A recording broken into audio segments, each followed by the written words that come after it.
The alarms were still screaming when the first human ships broke formation, not retreating, not charging, but turning their weapons away from the enemy and toward the silent ring of council vessels behind them. And in that frozen second the galaxy learned something it had never bothered to ask. What happens when the shield realizes it has been holding back the blade meant for its own back? For decades, humans had been the answer summoned in panic, the last line called when stars burned and borders collapsed. And now, in the aftermath of a war finally won, they were being told to stand down, to disarm, to step aside like a tool no longer needed. If you are listening to this story, ask yourself one question and hold it tight, because the truth waits patiently at the end. When peace is declared, who decides what happens to the warriors who made it possible?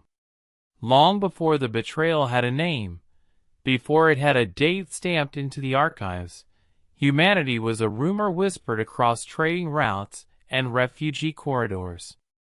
They were spoken of the way one speaks of storms that move against the wind, or fires that burn in vacuum. Not admired, not loved, but relied upon with a desperate kind of faith. When the Car Dominion shattered the Perseid line, it was human fleets that arrived first, engines glowing like caged suns. When the Lithrai swarm devoured 6 garden worlds in a single cycle, it was human marines who fought through chitin and acid rain, boots sinking into soil that would never be green again. Over and over, the pattern repeated, and each time the Council recorded the outcome with clinical satisfaction. Threat neutralized. Sector stabilized. Human casualties acceptable. That word, acceptable, became a quiet gravity well around which everything else orbited. Acceptable losses. Acceptable risk. Acceptable moral compromise. Humanity never argued with the math, because the math always ended with someone else alive. They were not born to be the galaxy's shield, but they learned quickly how to stand in front of blows meant for others. Their ships were built with redundant hulls and manual overrides because someone had to keep fighting when automation failed. Their soldiers trained for environments no other species could endure, not because they were reckless, but because they were adaptable, and adaptation is another word for survival when the universe does not care if you are ready. The Council, a mosaic of ancient civilizations and younger powers, congratulated itself on its wisdom. It had recognized human potential early, after all. It had offered alliances, technology sharing, a seat in the chamber that mattered. What it never offered was equality of burden. Humans were set where others hesitated. Humans were praised in speeches and sidelined in votes. The narrative was simple and comfortable. Humanity was good at war, and the galaxy needed war handled efficiently. No one asked what humanity would be when the wars finally ended, because the assumption was that there would always be another crisis, another existential threat requiring human intervention. Peace, when it came, arrived quietly, almost shyly, as if unsure it would be welcomed. The last great enemy collapsed not in a blaze of glory, but in administrative surrender, its fleets grounded, its leaders detained, its ideology discredited. Trade routes reopened. Colonies rebuilt. Memorials rose on worlds that had lost everything. The galaxy exhaled, and in that exhale, attention turned inward. Budgets were rebalanced. Militaries downsized. The Council convened emergency sessions not to plan defenses, but to manage the consequences of stability. That was when the question started. Why did humans still maintain such large fleets? Why were their armies still mobilized? Why did a species forged in war remain so ready for it, when the rest of the galaxy yearned for rest? The questions were framed politely, wrapped in concern and diplomatic language, but beneath them lay a fear no one wanted to name. Humanity had become very good at violence, and the galaxy had grown accustomed to pointing that violence outward. In the Chamber of Stars, the Council's voice was calm as it announced new security measures. Collective disarmament initiatives. Standardization of force. Oversight committees. For the first time in generations, the Council spoke of limiting human military autonomy. They called it a step toward lasting peace. Humans heard something else entirely. They heard the sound of doors closing behind them. Admiral Rhea Solano listened to the broadcast from the bridge of the Vigilant Resolve, her hands steady, her expression unreadable. She had fought in 3 major campaigns and a dozen minor ones, had watched friends die so worlds she would never visit could live. She knew political language the way soldiers know terrain, and she recognized an ambush when she heard one. The Council was not asking humanity to disarm alongside everyone else. It was asking humanity to disarm first. Across human space, reactions were muted but intense. Veterans gathered in quiet halls. Analysts ran simulations late into the night. Civilians, who had grown up under the shadow of constant mobilization, wondered what peace would mean for them. The official response was measured. Humanity would cooperate. Humanity would negotiate. Humanity had always been willing to bleed for the greater good, and it would not abandon that principle now. But beneath the surface, something shifted, a subtle tightening, like muscles bracing before impact. The Council interpreted restraint as compliance. That miscalculation would cost them more than they could imagine. The first incident was small enough to be dismissed as a misunderstanding. A human patrol was ordered to stand down while responding to a piracy outbreak along a former war zone. Council security forces arrived late, underprepared, and 3 civilian transports were lost. The report cited procedural confusion. Human commanders noted the pattern. The second incident was harder to ignore. A human ship was boarded by Council inspectors who demanded access to classified systems. When refused, they threatened sanctions.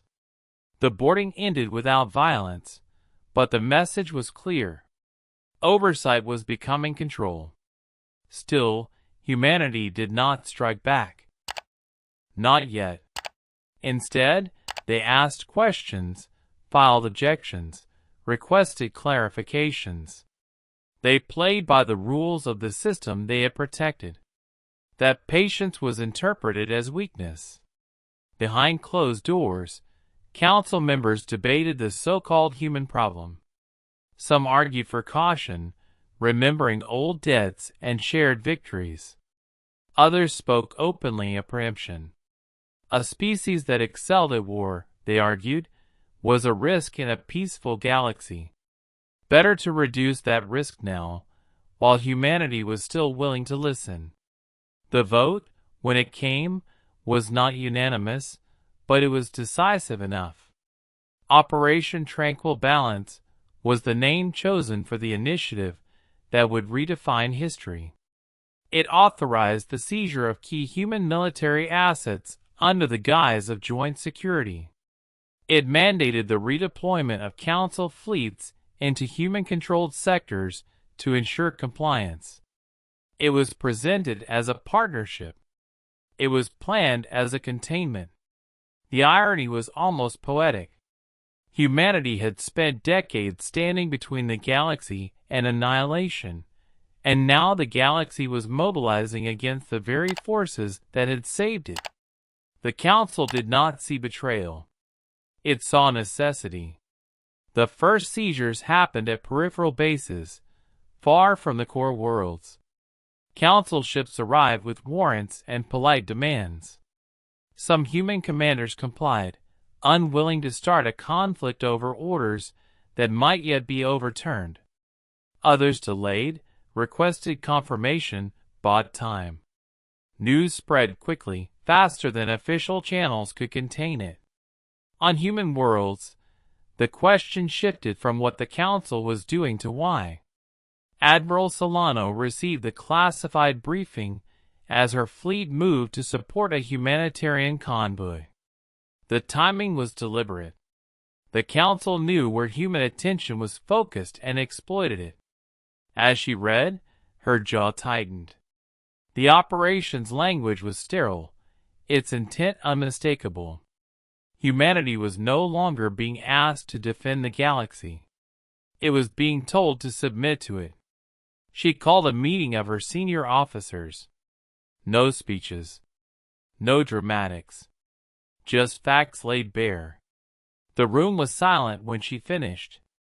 These were people who had given everything to a cause larger than themselves, and now that cause had turned its gaze inward.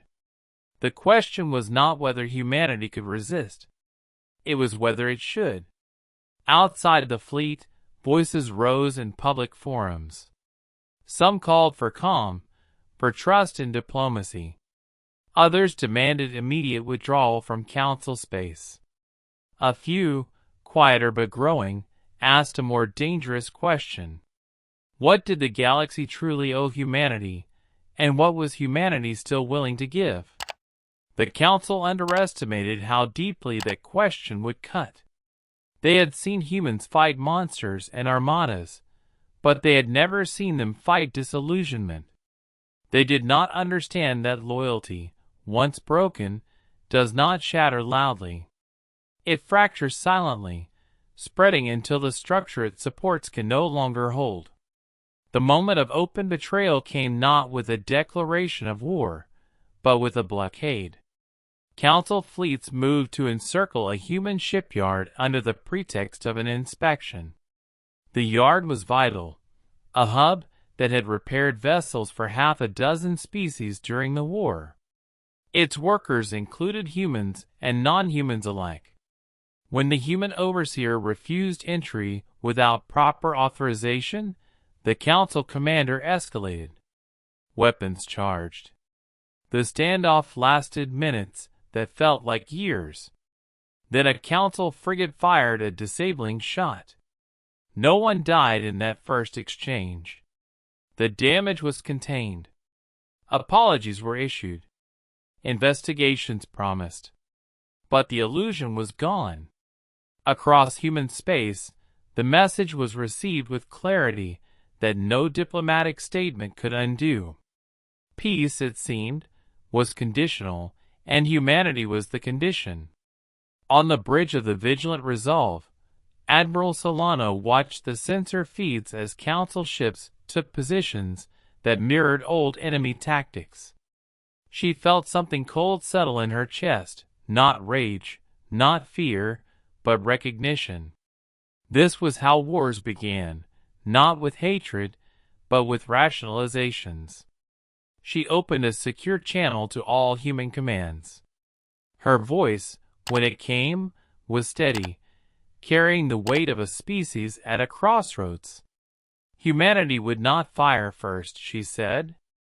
Humanity would not abandon its principles. But humanity would not be disarmed while the galaxy still slept safely behind the walls it had built. Somewhere in the depths of Council space, plans were being finalized to force compliance. Somewhere in human space, fleets adjusted their formations, not in aggression, but in readiness. The galaxy stood on the edge of a truth it had avoided for generations. The shield was still in place. But for the first time, it was beginning to turn. The galaxy did not notice the shift at first, because it happened in the spaces between headlines, in the pauses between official statements where silence carried more meaning than words. Council spokespeople spoke of cooperation and mutual security, while human fleets quietly altered patrol routes, not withdrawing, not advancing, but positioning themselves where they could respond fastest if the next polite demand arrived wrapped around a targeting solution. Across 100 systems, humanity began doing something it had not done in decades. It began planning for a future where it was no longer trusted. For the Council, this was merely administrative friction. For humanity, it was existential recalibration. Entire generations had grown up believing their role in the galaxy was clear. Protect, endure, hold the line until others could rebuild. That belief had shaped culture, education, even art. Now, suddenly, the galaxy was telling them that their strength was inconvenient, their vigilance unnecessary, their sacrifice an uncomfortable reminder of debts no one wished to repay. The psychological whiplash was immense, but it did not break humanity. It hardened it. On frontier worlds, veterans returned to cities that had never seen battle, their medals quietly tucked away as if shameful. Civilians watched Council news feeds frame humans as unstable, overly militarized, a potential threat to the peace everyone else had earned. The implication was subtle but corrosive. Humans had not been heroes. They had been tools, and tools were meant to be put away once the job was done. Admiral Solano spent her nights reviewing campaign footage not out of nostalgia, but to remind herself of patterns. Every great betrayal in history, human or otherwise, followed the same arc. Gratitude cooled into dependency. Dependency curdled into resentment. Resentment justified preemptive control. The Council was not evil. That was the most dangerous part. It was afraid, and fear, when dressed in bureaucracy, could justify almost anything. The next Council directive arrived disguised as compromise. A joint command structure, they called it, intended to streamline defense coordination. Human officers would be embedded under Council oversight. Strategic autonomy would be temporarily suspended for evaluation. Temporarily had no defined end. Humanity was being asked to place its sword in someone else's hands and trust that it would be returned. Publicly, human leadership requested clarification. Privately, they began contingency planning on a scale unseen since the darkest days of the war. Supply lines were diversified. Data archives were mirrored in isolated networks. Civil defense drills quietly expanded beyond disaster response into something older, something remembered in bones rather than textbooks. Humanity was not preparing to attack the galaxy. It was preparing to survive it. The Council misread these movements as confirmation of guilt. If humans had nothing to hide, why all the secrecy? If they truly believed in peace, why maintain readiness? The feedback loop tightened, each side's defensive measures reinforcing the other's suspicion. Diplomats spoke softer, while fleets maneuvered closer. Then came the hearings. Human representatives were summoned to answer for their military posture before the full Council assembly. The proceedings were broadcast galaxy-wide, framed as a transparent dialogue. In reality, it was a trial without charges. Council members spoke of balance, of proportionality, of the need to prevent any single species from dominating galactic security. They spoke of past conflicts as if they had been collaborative efforts rather than desperate last stands held together by human blood. When the human delegate finally spoke, the chamber was silent. She did not threaten. She did not plead. She recited numbers. Worlds defended. Civilians evacuated. Casualty ratios borne disproportionately by human forces. She asked a single question. If humanity was to be disarmed, who would take its place the next time the galaxy burned? No one answered directly. The broadcast ended with procedural language and promises of continued discussion. Across the galaxy, reactions were mixed. Some species remembered who had saved them and felt a flicker of unease. Others felt relief at the prospect of a future where humans were less dominant. The Council interpreted the lack of immediate backlash as approval. That was when Operation Tranquil Balance escalated. Council fleets moved deeper into human-controlled space, no longer content with peripheral assets. They targeted command nodes, shipyards, logistics hubs, always with justification. Always with restraint calibrated to provoke compliance without triggering open war. They underestimated how restraint could still wound. The first human casualties came during what the Council classified as a security enforcement action. A transport convoy carrying decommissioned war material was intercepted. Council inspectors demanded immediate surrender of escort vessels. When the human commander hesitated, citing conflicting orders, a warning shot miscalculated its yield. The explosion tore through a human corvette, killing 47 crew members, who had survived far worse battles against far crueler enemies. The Council issued condolences. Humanity held funerals. Something fundamental changed after that. Not rage. Not a call to arms. Instead, a quiet withdrawal of trust. Human fleets stopped sharing real-time data with Council networks, citing cybersecurity concerns. Joint exercises were postponed indefinitely. Requests for assistance from non-human worlds were still answered, but with conditions and boundaries that had never existed before.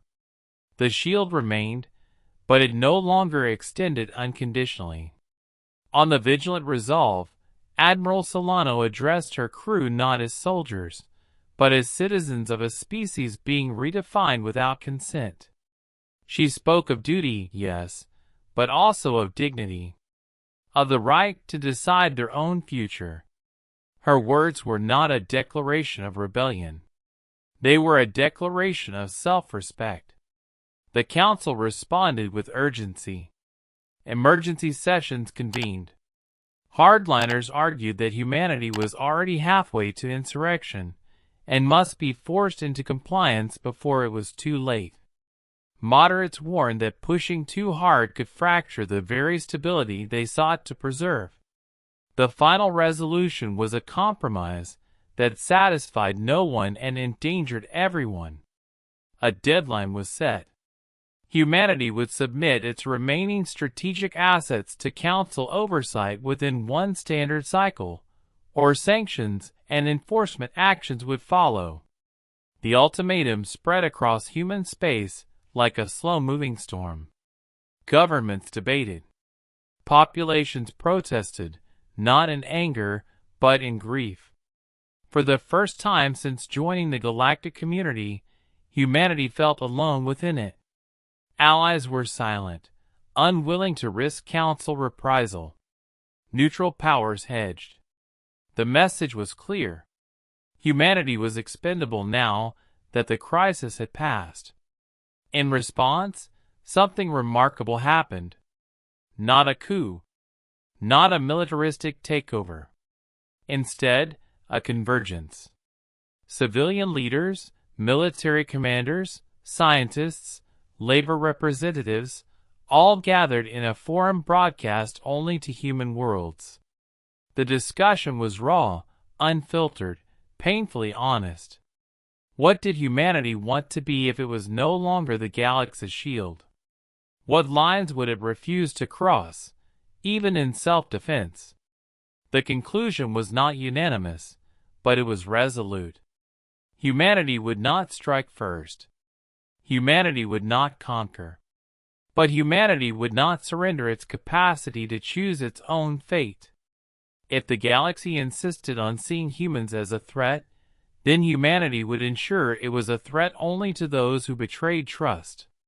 As the deadline approached, Council fleets massed near key human systems under the guise of readiness drills.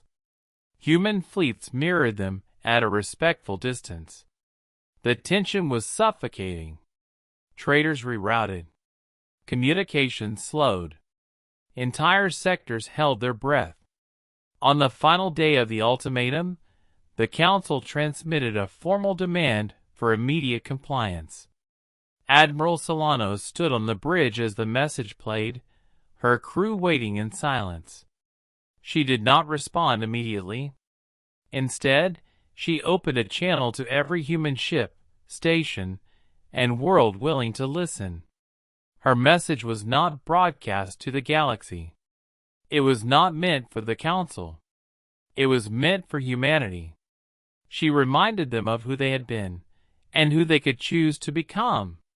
She spoke of the shield, not as a symbol of submission, but as a symbol of choice.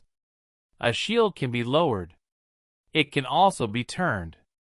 When the transmission ended, she turned back to the Council channel and said a single sentence. Humanity would not comply. Across the galaxy, sensors flared as fleets adjusted positions. Weapons remained cold, but power surged through systems long kept in reserve.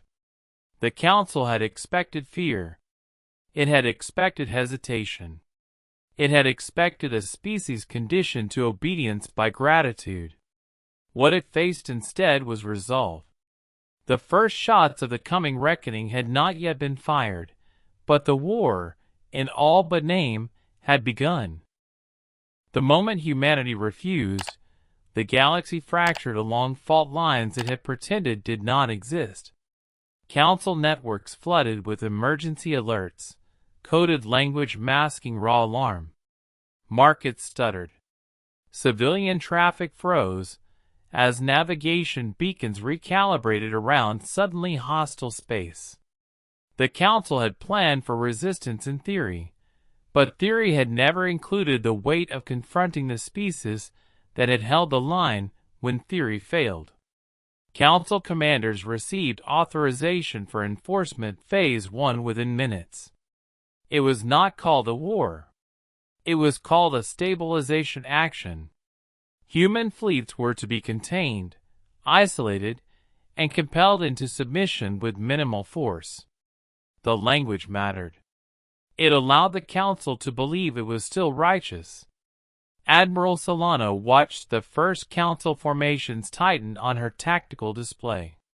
The geometry was familiar, borrowed from doctrines humanity itself had once shared freely. She felt no anger, only a grim clarity. They had learned from us, she thought. Now they will learn why we survived long enough to teach. Her orders were precise. No pursuit. No escalation. Defensive postures only, but defenses layered so densely they resembled inevitability. Human ships moved like a single organism, not rushing, not retreating, simply refusing to yield space they had already paid for in blood. Council probes tested the perimeter and withdrew. The first assumption shattered quietly. Humans were not panicking. Elsewhere, the Council tried pressure. Sanctions rippled through economic systems, freezing assets, cutting trade access, severing research partnerships. On paper, it was devastating. In reality, humanity had anticipated it. Decades of fighting existential threats had taught them redundancy as a philosophy. Supply chains rerouted internally. Emergency production lines activated. Civilian hardship was real, but it did not translate into surrender. If anything, it sharpened resolve. The Council escalated again, authorizing limited force to seize a human forward base near the Typhon corridor. The base had once coordinated multi-species defenses. Now it stood as a symbol, inconvenient and defiant. Council Marines deployed under rules of engagement that emphasized restraint. They expected human withdrawal. They encountered human engineers instead, dismantling non-essential systems, evacuating civilians, and sealing corridors with calm efficiency. When the first Council units breached the outer ring, human security teams engaged, not with lethal intent, but with precision that neutralized advances without unnecessary death. The message was unmistakable. We are better at this than you, and we do not need to prove it by slaughter. Still, blood was spilled. A Council trooper panicked. A human soldier reacted. 2 lives ended in a corridor that had once hosted joint briefings and shared meals. The footage leaked within hours. The galaxy watched the first undeniable images of violence between former allies. Public opinion began to shift, slowly at first. Not toward humanity, but toward doubt. Commentators questioned why enforcement was necessary at all. Veterans from other species spoke hesitantly of battles where humans had saved them. The Council responded with firmer messaging, framing humanity as a destabilizing force clinging to militarism. The narrative held in some quarters. In others, it cracked. Admiral Solano received intelligence confirming what she had suspected. The Council was preparing Phase 2, a decisive strike intended to cripple human command infrastructure and force capitulation before sympathy could grow. It was a gamble born of impatience. If it succeeded quickly, history would be written by those who called it necessary. Human leadership convened in emergency session. The debate was fierce, not over whether to fight, but how. Some argued for a dramatic demonstration of power, a single overwhelming blow that would force the Council to reconsider. Others warned that such an act would confirm every fear and justify total war. The room balanced on a knife edge. Solano spoke last. She reminded them that humanity's greatest strength had never been its weapons, but its restraint. The galaxy feared what humans could do if unleashed. The answer, she argued, was not to unleash, but to reveal. To show, unmistakably, the hypocrisy at the heart of the Council's actions. Her proposal was audacious. Humanity would not attack Council worlds. It would not target civilians. Instead, it would defend. Completely. Publicly. It would interpose itself between the Council and any system threatened by instability, including those outside human space. It would continue being the shield, even as the Council struck at its arm. The plan was approved by a narrow margin. When Phase 2 began, it did not unfold as the Council expected. Strike groups launched toward human command nodes, only to find human fleets already repositioned, guarding not just their own assets, but neutral corridors and vulnerable systems the Council had diverted resources from. Piracy spiked in unprotected sectors. Local conflicts flared. And humans were there, responding faster than Council forces, stabilizing situations before they could spiral. The contrast was devastating. News feeds filled with footage of human ships evacuating non-human civilians from flashpoints, while Council fleets remained focused on containment operations. The question spread organically, impossible to suppress. If humans were the threat, why were they still protecting everyone else? The Council attempted to clamp down on information flow. Independent channels sprang up overnight. Data leaked. Analysts began comparing casualty figures, response times, engagement outcomes. The numbers told a story no speech could erase. Humanity was not acting like a conquering power. It was acting like what it had always been. On the vigilant resolve, Solano watched reports stream in from across the galaxy. Human crews working beyond exhaustion. Medical ships treating anyone who needed help. Engineers restoring power to stations the Council had deemed low priority. Each act was a quiet indictment. The cost was high. Human losses mounted as fleets stretched thin, defending far more space than doctrine recommended. Council forces, frustrated and increasingly aggressive, tested limits with harsher engagements. Every skirmish risked escalation.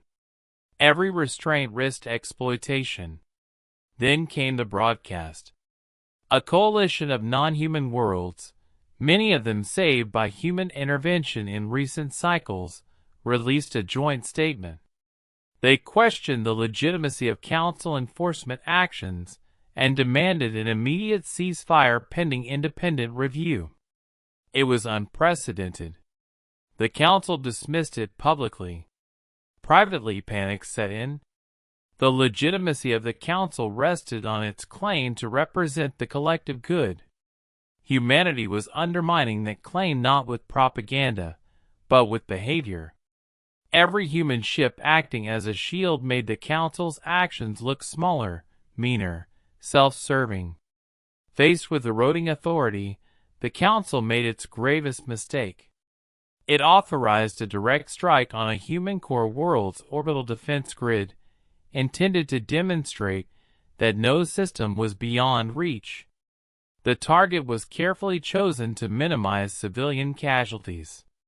The symbolism, however, was unmistakable. This was punishment.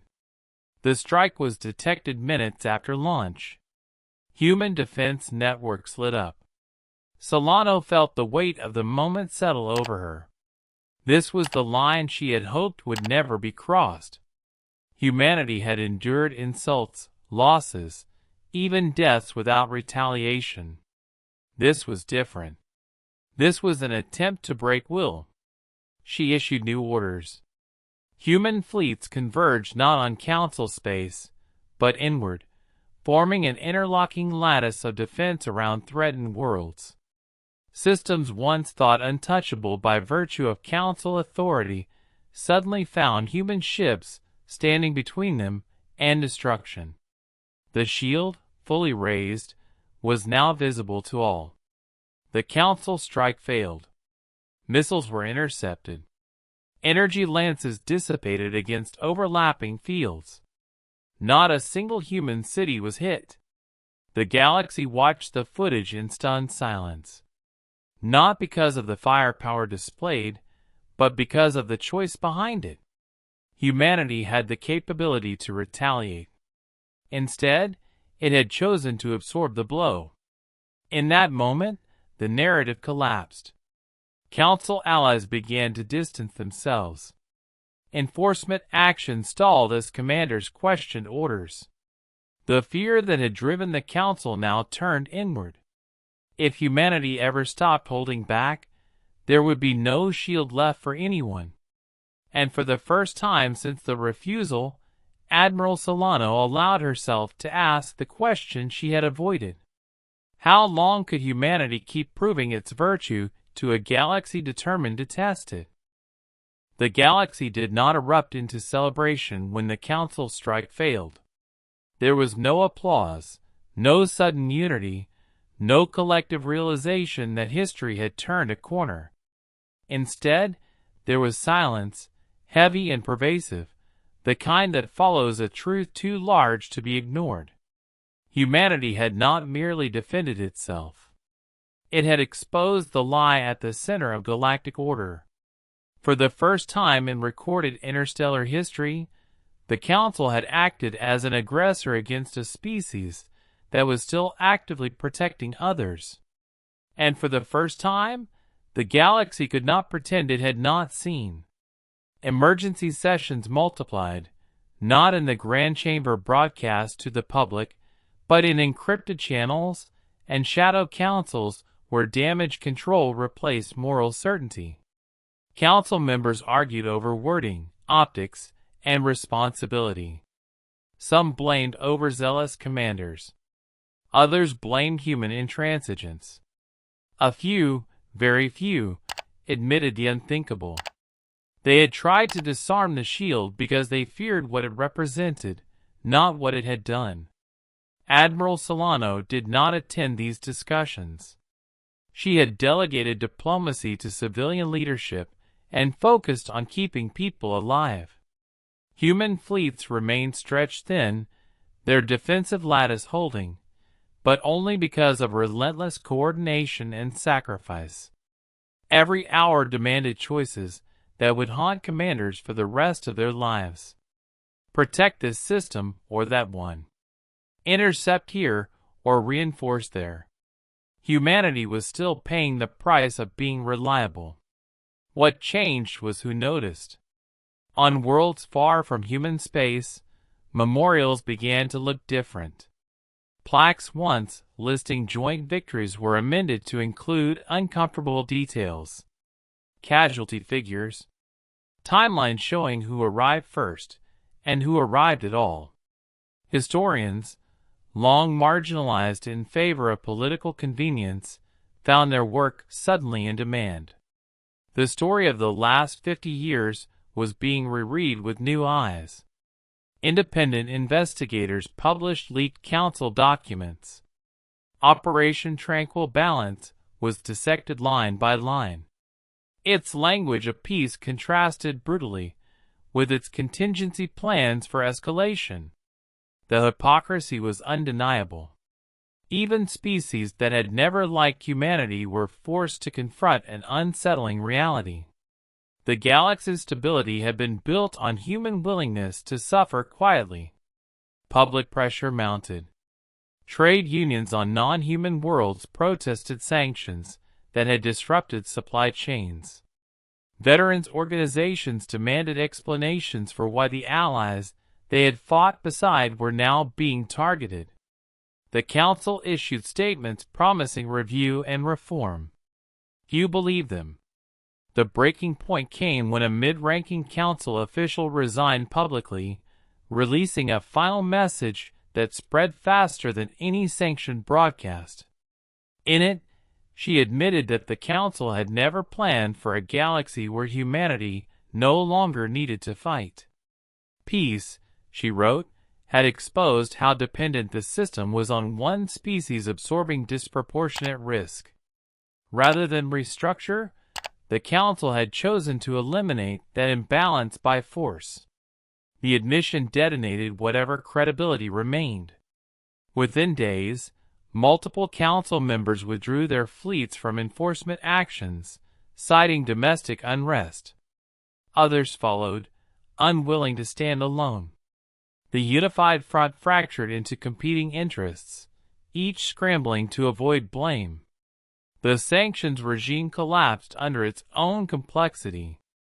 The war, never officially declared, simply ran out of participants.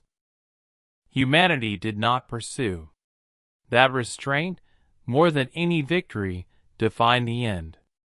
Admiral Solano ordered human fleets to hold position, and continued defensive operations were requested. No triumphal broadcasts were made. No demands issued. Humanity did not claim vindication.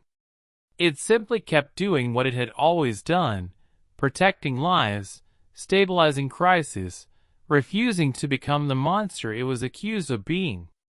Eventually, the Council requested negotiations. They were not held in the Grand Chamber. That space had become a symbol of arrogance too heavy to ignore. Instead, talks were convened on a neutral station rebuilt by human engineers after the war. The setting was deliberate, a reminder of who rebuilt when destruction ended. Human representatives arrived without fanfare. They did not demand apologies or reparations. They demanded something far more unsettling: accountability, transparency, structural change. They demanded a galaxy that did not rely on silent sacrifice from any single species. The negotiations were long and brutal. Old powers resisted. New coalitions formed. The Council, as it had existed, did not survive. It was replaced not by a human-led empire, as some had feared, but by a fractured, cautious assembly bound by limits and oversight humanity itself insisted upon. The greatest shock came when humanity declined permanent military authority. They did not want to rule. They wanted boundaries. Clear lines that could not be crossed under the guise of peace. In the aftermath, human fleets finally stood down, not because they were ordered to, but because they chose to.